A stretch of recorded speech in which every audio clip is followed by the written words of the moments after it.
तो ट्रायल है, इसका जवाब चाहेंगे कि अभी भी 7/11 का ट्रायल चल रहा है। ये कह रहे हैं कि अगर ताज पे हमला होता है तो उसका जवाब मिल जाता है। अब दक्षिण मुंबई से है, दक्षिण मुंबई में मिलिंद देवरा है।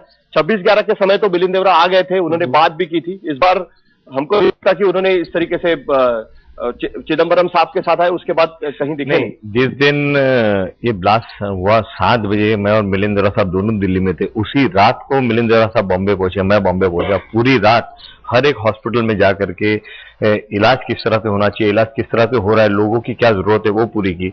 उसके बाद में दूसरे दिन भी पूरा दिन घूमने के बाद क्या हो जाता है कि ब्लास्ट हो जाने के बाद में जो लोग मर जाते हैं उनके घर वालों को। सवाल का क्या जवाब है कि 26/11 की चीजों पर ज्यादा ध्यान दिया जाता है, तो गरीब आदमी मरता है उस पर कोई ध्यान नहीं देता। मैं वही अपनी बात आपके सामने रख रहा हूं साहिल जी, कि सबसे ज्यादा जो तकलीफ होती है वो मैं पिछले 2 दिन से बोल रहा हूं कि जब भी ये ब्लास्ट होते हैं, और 93 से लेके आज तक जो भी 18 साल में जो ब्लास्ट हुए, उसमें आम आदमी को बहुत, जो गरीब आदमी, जो आम आदमी होता है, उसी का नुकसान होता है।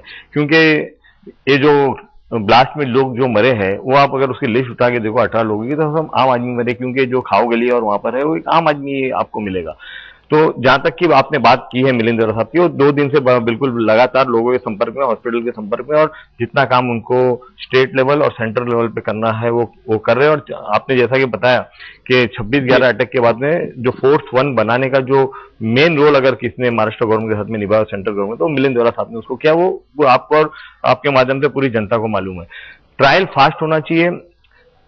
टेररिस्ट अगर एक बार आइडेंटिफाई हो जाता है टेररिस्ट है, उसके ऊपर चार्ज फ्रेम हो जाते हैं, उसको फांसी की सजा हो जाती है, उसको फांसी इमीडिएटली दे देनी चाहिए। टेररिस्ट को जिंदा रखना नहीं चाहिए। सरकार में बैठे हुए पार्टी के लोग ही कह रहे हैं कि मैं आ रहा हूं, जल्द से जल्द फांसी दे देनी चाहिए। हमारा जो देश का थोड़ा सा हमारा जो देश का जो कानून है, दोबारा इसी हमारा जो देश का कानून है कि हम किसी को भी ऐसे फांसी नहीं दे सकते, वो सबसे बड़ी प्रॉब्लम है। उसको चेंज करना बहुत जरूरी है। अगर टेररिस्ट है तो उसको चौराहे पर लाकर पब्लिक के सामने सजा देनी चाहिए। एक मैसेज इंटरनेशनल कम्युनिटी को देना चाहिए कि टेररिज्म को हम बर्दाश्त नहीं करें। आम जनता की बात है, वो कहीं ना कहीं रखने की बात हो रही है।